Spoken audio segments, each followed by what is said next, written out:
Well, hello, everybody.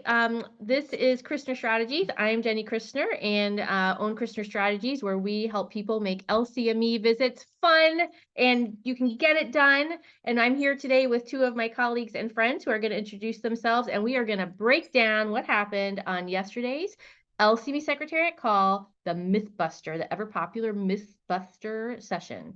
Let's go to Lisa. Hi, everyone. I'm Lisa Phelan. I'm recently retired Director of Accreditation and Compliance at Upstate Medical University and now work with Christner Strategies.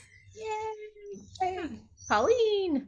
Hi, everyone. I'm Colleen Hayden, and I'm the current Director of Quality, Compliance, and Accreditation with the Icahn School of Medicine at Mount Sinai, New York City. Awesome. All right, so we ahead of time kind of picked out a few that really rang with us that we really wanted to chat about. We could actually talk for like the rest of the day on all of these, but we know that nobody would listen or watch, and nobody's listening or watching anyway, so it's okay. So we're going to start off with our top four. So we're going to start with CQI, and that was one that Colleen kind of wanted to chat about a little bit. That very first one. Yeah, so the myth that the Secretariat focused on was that each school must have a formal CQI steering committee. So that is a myth per the LCME, but in talking with schools and colleagues across the nation, it's very few schools don't have designated personnel who are, like in my position, Director of Accreditation. You know, every school has a faculty accreditation lead. Even if a school doesn't have a formal separate CQI committee, they've really pretty much formalized it into an existing committee and process through the requirement of needing a policy of what your CQI does. So yeah, the LCME can say all day long that you don't need to have a formal CQI committee, but it's a behoove of us to really consider, you know, how we need to formalize and articulate that within our institutions to make sure we meet the intent of 1.1. Yeah. I totally agree. So I agree. Almost every school has an accreditation lead. And the thing with the CQI committee is where I have a problem, and whereas I don't know how they're training the people who go out, is that we just had our visit very recently, did very well, by the way. But I know, but the team that came grilled us on our CQI committee, and we don't have a CQI committee. And, you know, we explained what we do, and we ended up passing just fine, but we got grilled with a lot of questions about, you don't have a CQI committee. Well, then how do you do it? Well, why are you asking me that if, you know, you shouldn't have been spending so much time on it, because it doesn't say we have to have one. So that was extremely irritating, and I think is a crux of just a lot of the problems, and a lot of the myths come about because you have people, good people, they're people like you and me that have worked full-time jobs and are doing this, you know, from the generosity of their hearts, but they're not well trained. And I think that's part of the problem with where we get all the myths. Lisa, what about you guys? What did you guys used to do? Well, we did not have a CQI committee, and what we did was all the elements that focused on curriculum were dealt with by the curriculum committee. They're the ones with the in-depth knowledge. So they looked at the data, and then they, you know, reviewed it and made changes in the curriculum based on that. And then there's a dean's executive committee. So higher level things would go to that committee, you know, like diversity and reports, and even mistreatment. It would go to a curriculum committee and the dean's executive committee, because they're the ones who work with the department chairs. And so we didn't have a formalized diversity or dean's executive committee, but the LCME, our reviewers felt that was fine, and did not even, I don't even recall them asking if we had a committee. So it's so true. Like, yeah. How are they trained? And, you know, but there's no checklist that says you have to have a committee. So why are they even asking about it? Yep. But you know, it sure sounds like every site visitor might be different, but that's for a different topic on a different day. That's a different topic. And I'll just say too, because people might want to know, like, what are best practices or what are people doing? So how we do it, because I didn't really talk about. So we have somebody who's our designated accreditation, director of accreditation, and that person really directs our review and then engages with, so we have lots of meetings, right? So student affairs, so we'll bring them in and we'll talk about their issues, or we'll bring to curriculum committee, like Lisa said, what are their issues? So we have a very regular way that we review everything, and that we bring all the stakeholders in. And now I remember what was really funny is, because I was from a school that had been on probation as well, and so we actually were reviewing everything very often. Right? We're not going to keep doing that, but that's what we were doing. And so I'll never forget, especially this one individual, you know who you are, kept saying, so really, you looked at all 93 elements, really, like, and at each like meeting would kind of like ask, so really, did you actually, yes, we really did. And you know what? That's why we did so damn well at our visit. Okay. So take that. That's exactly so it's just so irritating. Like they didn't believe. I'm like, yeah, we actually really did this. Like, I think the evidence is pretty clear. And it was. And I think I equate the position of director of accreditation as like the air traffic controller. Like you're going out, you're getting all this information, you're bringing it in, sending it to the right people. So I feel like that's the most important thing that a school needs, is that one person devoted to making sure that you're on top of all of the elements and making sure that the right people are reviewing the data and making decisions. So absolutely. Yeah, absolutely. That ends it. All right, that was perfect. Okay. That's perfect. All right. Okay, so the next one I thought was really, it was schools must have a mechanism for tracking individual pipeline program participants until the participants enter the workforce as evidence of program effectiveness. Well, one thing I didn't notice that they did take out pipeline in there, which they pointed out in the session, which was kind of interesting. But I feel like my admissions people, all admissions people, are going to feel really happy that that's a myth, that they don't have to track individuals into the workforce, and that really they're just tracking the individuals into their next level of training, and that you're just really you can use assessment tools like or evaluate the program. How did they do? What were the expectations? How many people showed up? And how did they feel about it? So I really liked that that was clarified for me, and I'm definitely going to share that with the people at our school. Yeah. And I think that is really good news, because I know that was really confusing to a lot of people. It is kind of surprising though how many people aren't tracking anything, right? And then your 8 years comes around and there's literally no data on anything. So that is a problem. So I was worried a little bit when people would hear that they would think, oh, we don't have to track. But what I did think was actually something good, that I think was this Ronnie that did this one, I can't remember. Yes, I think it was. Yeah. I think giving those examples of the kinds of things that you should be tracking was actually super helpful. And so I think some of those was like, what is the, Colleen, you were talking earlier about what's the goal of this program? And so, are you tracking just the goal of the program, and are you doing satisfaction and that sort of thing? So that was actually really helpful about what to track. Although it did give me a little panic attack about, I'm not sure if we're tracking like student satisfaction with all of the programs or anything like that. Right. Yeah, I immediately emailed my team this morning and just said, let's make sure we have a goal for each of these partnerships that we have, because partnerships now the term for pipeline programs. So just to everybody, pipeline programs have not gone away. Just change the nomenclature within the DCI. But to Lisa, to your point, if it's targeted to high school students getting into a baccalaureate program, that's where the tracking ends. We don't have to track them past that. But we have to make sure we're doing it. So the expectation is there that we're doing it, to both your points. And I do, I also have that little bit of a hesitation of, I'm not really sure exactly what we're doing with that, but I'm sure as heck going to find out and make sure we're doing it from here on out. Yes. Yeah, absolutely. All right. Next one is my pick. And so my pick was to talk about the myth, we must keep students separated on required clinical rotations.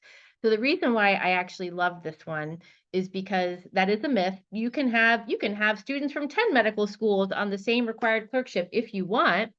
But if you listened really carefully to what Ronnie said, is that she didn't, I'm going to paraphrase her words. Basically, though, it'll make your life a living hell if that's what you choose to do. And so to me, I think it, especially as consultants, that's something that's like really important, is that yes, you can have have 10 schools together. But then you have to look at that white paper, and you have to have agreements, and you have to have separate this, and you have to have separate this, and everybody has to know they're separate, and you have to have different days, and you have to, right there then follows like a whole bunch of unwritten kind of rules. Really, there's some in the white paper, but there's others that are not as clear, so that you can actually pass that citation. Mhm. And I think that's the thing, that what I call the hidden curriculum is that for so many elements, there's this, you can do this, but if you do that, you must then also make sure you are doing blah, blah, blah. Or, I think a lot of the elements talk about, how do you let people know about X, right? And so I am very, probably OCD about how we do the answer is always multimodal. We never rely on one mode of communication, and then people will say, do I really have to do all that? No, you don't have to do that. But I'm going to tell you that if you want to pass with flying colors and not have to worry about this ever again, you better do this. And so this, I think, was just a perfect example of, it's a myth, kind of, and so that's how I felt about that one. I don't know anybody else, but I feel like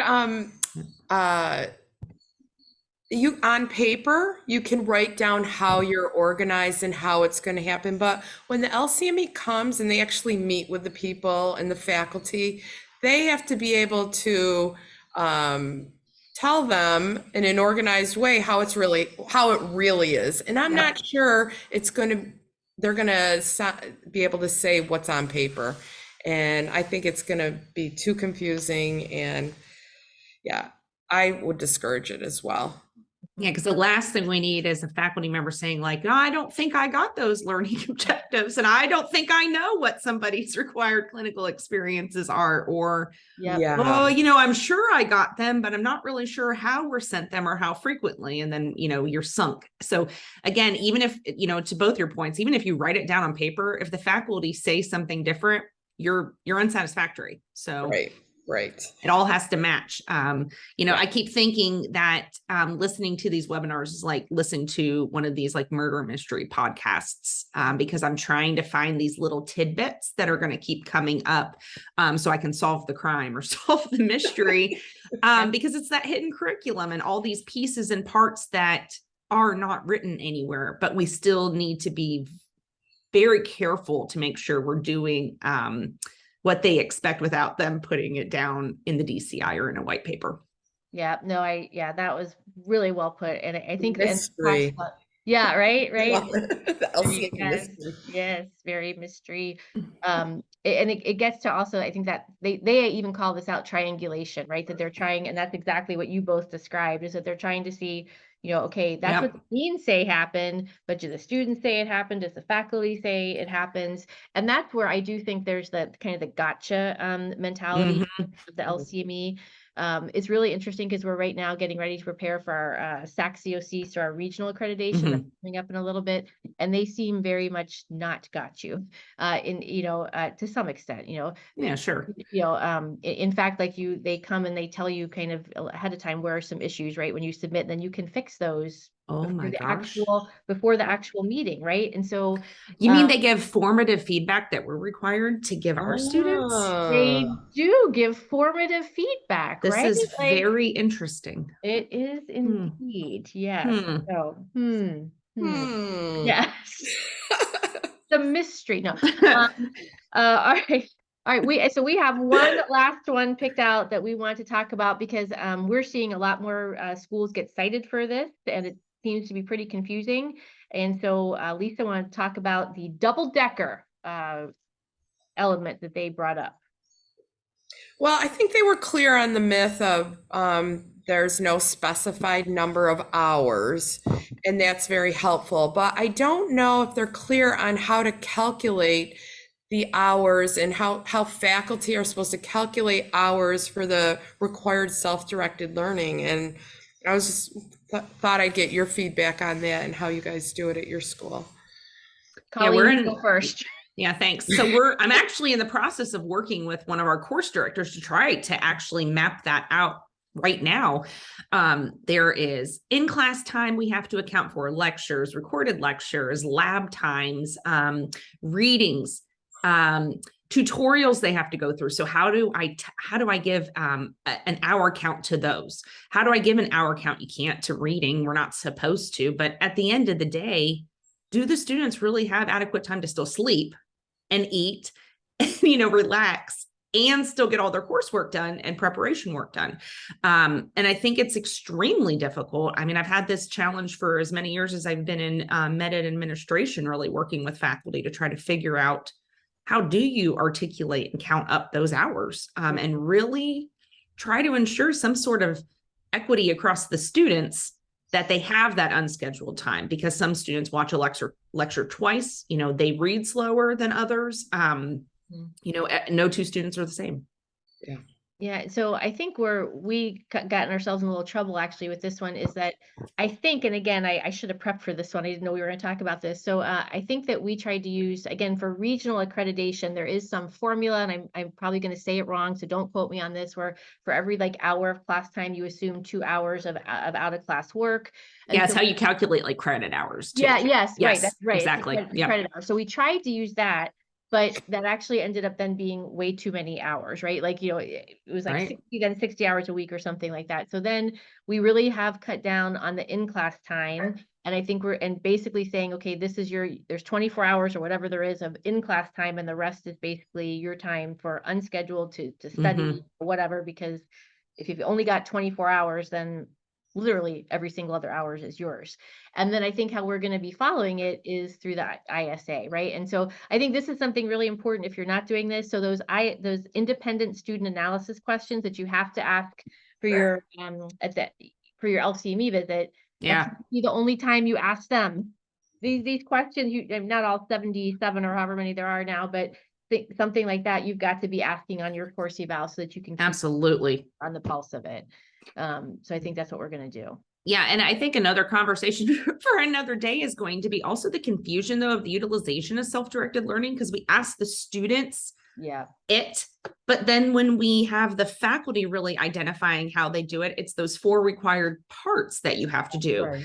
So students and faculty still get confused that self-directed learning is they just do whatever they want to do on their own. And it's not, there is still structure to it. And I do get a little frustrated because there's not congruence there in how I think we ask it of the students, and then how we have to report of how we actually do it in the curriculum. Yeah. Agree. There is not. Yeah, that's for sure. Well, those were the 4 elements that we picked. Any closing thoughts or words?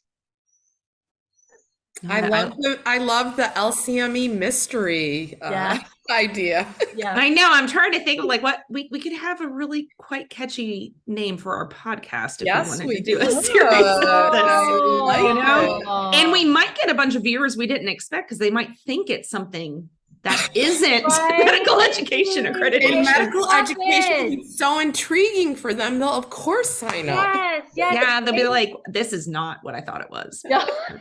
It's not what we thought it was either, so it's fine. All right, well, maybe we need to have a viewer contest to name it or something. Something clever. I mean, it's almost Halloween too, so it's like a perfect time for this. It is. That's true, right? I love it. Okay. Yeah. Well, we just want to thank everybody. If you have listened to this as a podcast, on your way to work, or whatever, or if you've actually watched us on YouTube, thank you. And if you need help with your upcoming LCME visit, or just your mock or whatever it is, please feel free to call on us. We would love to help you. And until next time, bye. Bye.